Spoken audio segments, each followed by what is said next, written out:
Guys, welcome back to Travelala. আর আজকে ব্রেকফাস্টে আমি খাচ্ছি স্যান্ডউইচ, গরম গরম স্যান্ডউইচ আছে অ্যান্ড তার সাথে আছে ফ্রুটস। একদম প্লেন ছিমছাম ব্রেকফাস্ট। আর আজকে কিন্তু আমরা একটা দারুণ জায়গায় যাচ্ছি। কোথায় যাচ্ছি বলবো, ব্রেকফাস্ট করে নি তারপর। দেখুন আমি কি অসাধারণ একটা জিনিস পেয়েছি, ড্যান্ডেলিয়ান্স। এটাকে ফু দিতে হবে। ব্রেকফাস্টের পর একটা লাভলি ড্যান্ডেলিয়ান এক্সপিরিয়েন্সের পরে আমরা কিন্তু চলে যাচ্ছি। আর আজকে যাচ্ছি প্যাংগং, যেটার জন্য 3 Idiots এর জন্য যে জায়গাটা আরও বেশি ফেমাস হয়ে গেছে। যাবো প্যাংগং লেকে। আপনাদের একটা কথা বলা হয়নি, এখান থেকে কিন্তু মোটামুটি 80 কিলোমিটার দূরে ওই সাইডের কোথাও সিয়াচেন গ্লেশিয়ার। ইয়েস, আমরা তো সিয়াচেন গ্লেশিয়ারের খুব কাছাকাছি আছি। তারা দেরি না করে বেরিয়ে পড়া যাক প্যাংগং।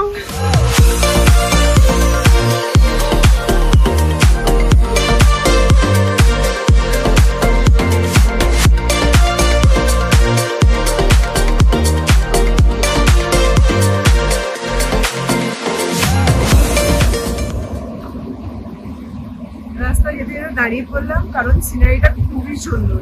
বলেছিলাম শোক নদীর পাশ দিয়ে কিন্তু আমরা যাবো প্যাংগং লেকে, সেদিকেই যাচ্ছি।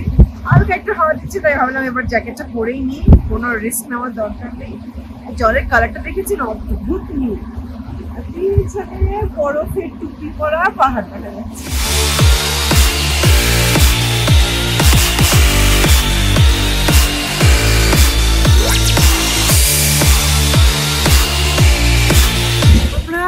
যেতে যেতে এসে পড়েছি দুর্বুকে।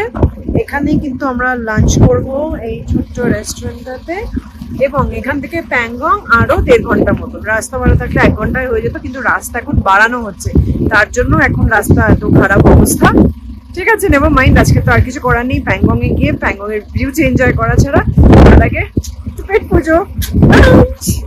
আজকে একটু অন্যরকম ট্রাই করছি মোমো আর ম্যাগি। মোমোটা দিয়ে গেছিলো, খুব খেতে পেয়ে গেছিলো, তাই স্টার্ট করে দিয়েছিলাম। ম্যাগি টেলো তারপর ভাবলাম আপনাদের তো দেখানোই হবে, নাহলে আমি কি খাচ্ছি লাঞ্চে, momo and egg Maggi. Yummy.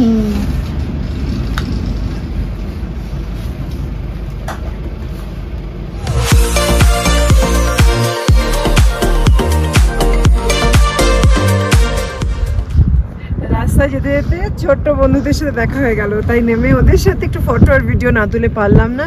আর এখানে যেখানেই দাঁড়াবেন ইয়ে হাসি ওয়াদিয়া।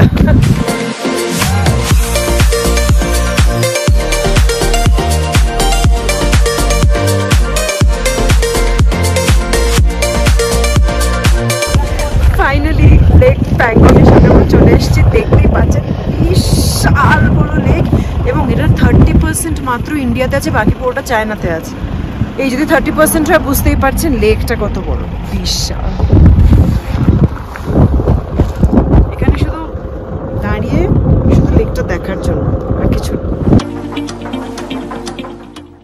ঘুরতে ঘুরতে চলে এসছি ওই জায়গায় যেখানে 3 Idiots এর শুটিং হয়েছিল, সেটা মনে করানোর জন্য এখানে স্কুটার আর এই সিটসগুলো রাখা রয়েছে, পুরো স্ট্রেচ জুড়েই রাখা হয়েছে। এখানে বসে ফটো তুললে তার চার্জও আছে। এখানে এলে সিনেমার কথা ভুলে যাবেন, জাস্ট মনে হবে ভিউটা এনজয় করি। এখানে এসছি, একটু জলে হাত নামতে তো হবেই না, আসুন আমার সাথে।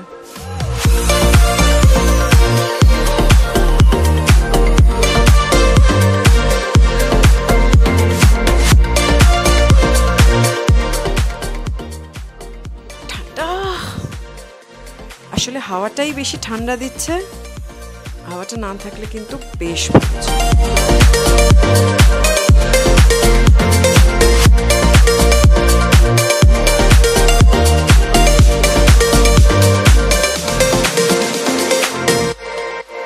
বিশ্বাস করুন, মনে হচ্ছে পৃথিবীর শেষ প্রান্তে চলে এসেছি। ঠিক এই মুহূর্তে এই জায়গাটাতে আর কোনো জনমানুষই নেই, আমি একা, আমার সাথে প্যাংগং আর আছেন আপনারা ট্রাভলালা। এইটা প্যাংগং ডিলাইট, এখানেই থাকবো প্যাংগংয়ে। এখানে কিন্তু আপনার যা চার্জিং পয়েন্ট যা আছে সবই আছে, কিন্তু ইলেকট্রিসিটি শুধু 7টা থেকে 10টায়। 3 ঘন্টার মধ্যে সব কিছুকে চার্জ দিয়ে নিতে হবে। আসুন রুমটা দেখাই আপনার। এটা সুন্দর বারান্দা, এখানে বসে আপনি লেক এনজয় করতে পারবেন। আর এই রুম জানি না কতটা দেখতে পাচ্ছেন, নাহলে বাকিটা সন্ধ্যে 7টায় দেখাবো। আর এইদিকে ওয়াশরুমটা কিন্তু পুরো কার্পেটিং করা।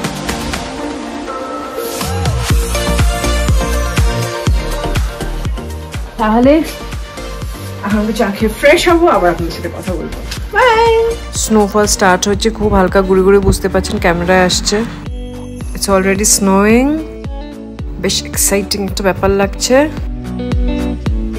প্রিকশন একদম পুরো নিয়ে দেখি একটু লেকের সামনেটার দিকে যদি একটু হেঁটে যাওয়া যায়। এখন বাজে 5:37, আলো আসবে 7টার সময়। আমার কাছে একটু টাইম আছে, একটু ঘুরে দেখি, তাই একটু ঘুরে দেখছি। বিভিন্ন টাইমে বিভিন্ন রকম আলো আসছে, আর লেকটাও বিভিন্ন রকম লাগছে দেখতে, ভীষণ ভালো লাগছে। ওখানে স্নোফল হচ্ছিল, এদিকটাতে আর হচ্ছে না, হয়তো এখন ওখানে হচ্ছে। খুব ঠান্ডা হাওয়া, তাই সব ঢেকে ঢেকে আছি। প্রায় 6টা বাজতে যায়, এবার আমরা আস্তে আস্তে হোটেলের দিকে ফিরবো। ফিরে আমি কথা বলে নেবো ডিনারের ব্যাপারে, ব্রেকফাস্টের ব্যাপারে, আর অবশ্যই হট ব্যাগের ব্যাপারে। এরকম বরফ পড়ছে, প্যাংগং এসে এরকম বরফ পাবো, দেখতে পাচ্ছেন সামনের কি অবস্থা হচ্ছে, আর পিছনটাও দেখে বুঝতেই পারছেন। যাই হোক, আমি এখন রুমে যাচ্ছি, আর বেশি দেরি করে ঠিক হবে না, আর কোনো গাড়ি নেই, বাস আমরা হাঁটছি শুধু। সো প্রায় চলে এসেছি হোটেলের কাছাকাছি, এই রাস্তাটা পিছনে, এখান দিয়ে হোটেল। চলুন বাকি গল্প হোটেলে ফিরে। চলে এসেছি ডাইনিং হলে, দেখবো এইরকম একটা পরিবেশে কি কি আছে আমাদের জন্য। আছে পাপড়, স্যালাড, রুটি, আমি তো একটা রুটি নেবো, স্যুপ,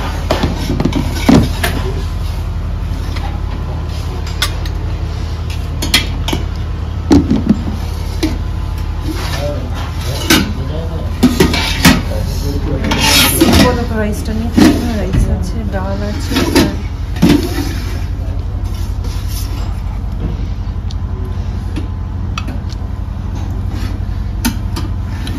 দেখে কিন্তু বেশ এক্সাইটিং লাগছে, ইন্টারেস্টিং বেশ।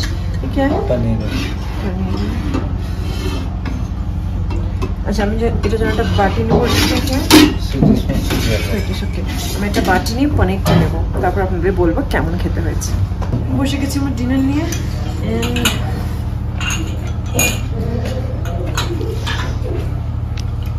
Trust me, best soup I ever had. Yummy. এত রিমোট জায়গায় এত টেস্টি, এত ভ্যারাইটি খাবার, আমি জাস্ট ভাবতেই পারি না। Hats off.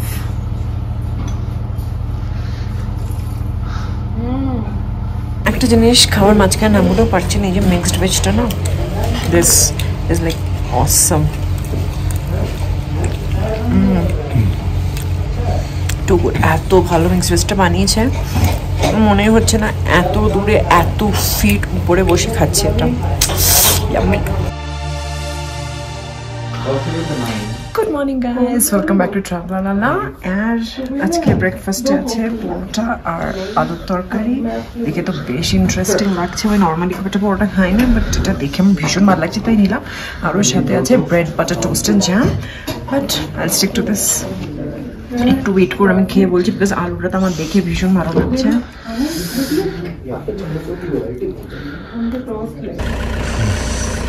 প্যাংগং ডিলাইটে আমাদের স্টে এই পর্যন্তই। এই কটেজগুলোর মধ্যে একটাতে আমরা ছিলাম, দেখতেই পাচ্ছেন পিছনে অসাধারণ ভিউ, আর এখন এত সুন্দর রোদ উঠেছে। আমি ভাবছি একবার, একটু টাইম আছে হাতে, একবার লেকটা দেখে নেবো। এখন একবার তো প্যাংগংকে বাই বলে যাওয়া উচিত নাকি? নমস্কার, ট্রাভেলালা প্রেজেন্টিং ইউ সকালের প্যাংগং। সুন্দর সূর্যের আলোটা পড়েছে, আজকে রোদে আলোয় ঝকমক করছে, আর দেখতেই পাচ্ছেন প্যাংগং লেকের জলটা একদম চকচক চকচক করছে। অসাধারণ ভিউটা।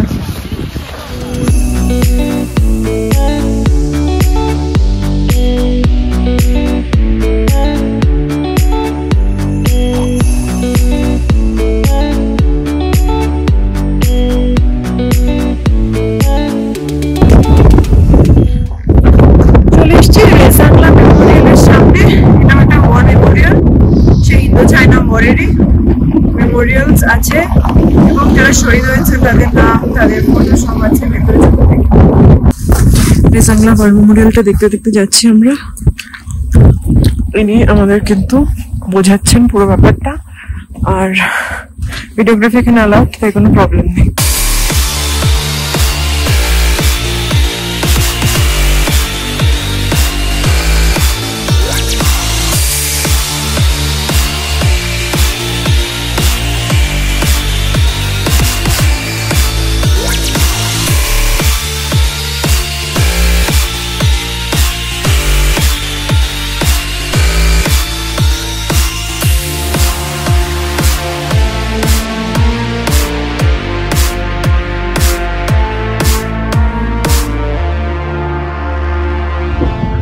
ভয় পাই না, এটা যারা বলে তারা হয় মিথ্যে কথা বলে, আর নয় তারা ভারতীয় সৈনিক।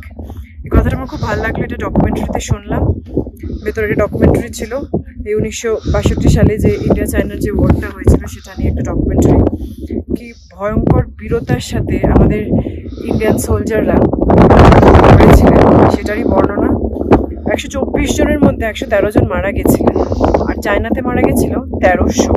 তাদের বুঝতে পারছে ভারতীয় সৈনিকদের বীর পরাক্রম। ওয়ার মেমোরিয়াল মানেই যুদ্ধকে ভীষণভাবে গ্লোরিফাই করা। যুদ্ধকে এতটা গ্লোরিফাই করার কি দরকার আছে জানি না, সেটা বলতে পারবো না। কিছু তো দরকার আছে, কারণ না হলে হয়তো ভারতীয় সেনাবাহিনীতে আর এরকম বীর জওয়ানরা আসবে না। কিন্তু যদি স্টপ করা যায় সব থেকে ভালো। তার জন্যই 108 ফিট বেশি দরকার। 108 ফ্ল্যাগের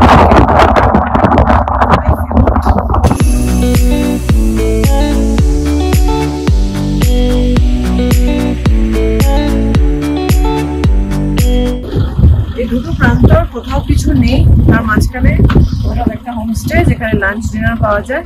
কিন্তু এখানে আমার লাঞ্চটা সেরে ফেলবে, দেখাবো কি পাওয়া যায় এখানে।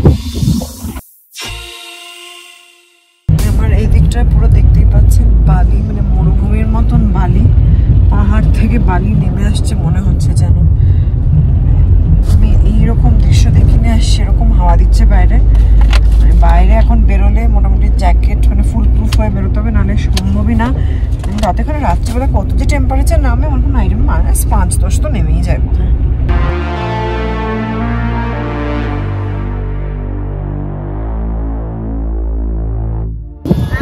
কিন্তু এটাই আমার থাকার জায়গা, হোমস্টে মিল্কি ওয়ে। আমি আগে কোনোদিন এভাবে হোমস্টেতে থাকিনি।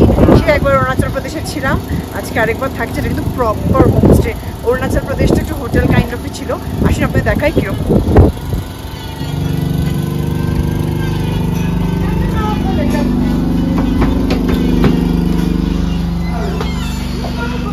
দরজা খুলে, এটা কিন্তু প্রপার একটা বাড়ির মতো। সব জায়গায় রুম আছে, হ্যাঁ 1, 2, 3, 4টে রুম আছে। এটা আমার মনে হয় ডাইনিং স্পেস, রাত্রিবেলা এখানে খাবো। এদিকে রুম, আর দিস ইজ মাই রুম। আসুন, বেশ ভালো বড় রুম, আর সব থেকে বড় কথা অনেকগুলো প্লাগ পয়েন্ট আছে। অ্যান্ড কম্বল তো ভালো পরিমাণে আছে, তার মানে ও আছে রাতে বেশ ঠান্ডা পড়বে। আর এখানে ওয়াশরুম, সবকিছু আছে, জল পুরো ভরা আছে, সাবান টাবান এভরিথিং আছে, glass cup everything. So I am kind of set for tonight আজকে। কিন্তু এক্ষুনি চা খেয়ে আমরা যাব অ্যাস্ট্রোফিজিক্সের ইনস্টিটিউটটা দেখতে। থাকবেন আমার সাথে।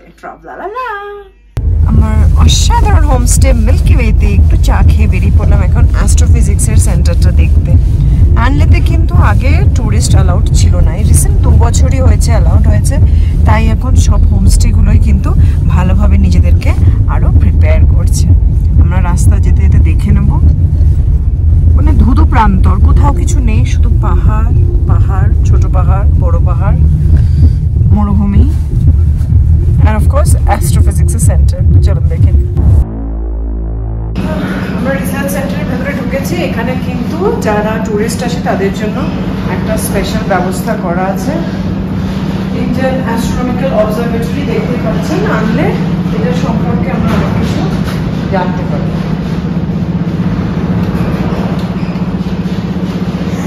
ওভারঅল খুব ভালো লাগলো, অনেক কিছু জানা গেল যেগুলো হয়তো আমি জানতামই না। ভাবিও নি কোনোদিন একটা সম্পর্কে। ভেরি নাইস, এখানে কিন্তু অবশ্যই আসবেন। আর এই পুরো প্রেজেন্টেশনটা দেখুন, বিশাল যন্ত্রটা দেখতেই পাচ্ছেন, বাইরে বিশাল হাওয়ার আওয়াজ আসছে। আর কি মনে হচ্ছে জানেন, ঠিক কোনো যন্তর মন্তর ঘরে ঢুকে পড়েছি, জানি না কি হবে। মগজলাই না না, এটা অ্যাস্ট্রোফিজিক্সের অবজারভেটরি। এখান থেকে কিন্তু বাইরে ওখান দিয়ে সব কিছু দেখা হয়, অবজার্ভ করা হয়, স্যাটেলাইট কন্ট্রোল করা হয়। অ্যাস্ট্রোফিজিক্সের সেন্টার পিছনে ছাড়িয়ে নাম, আর এটা ভিউ পাশে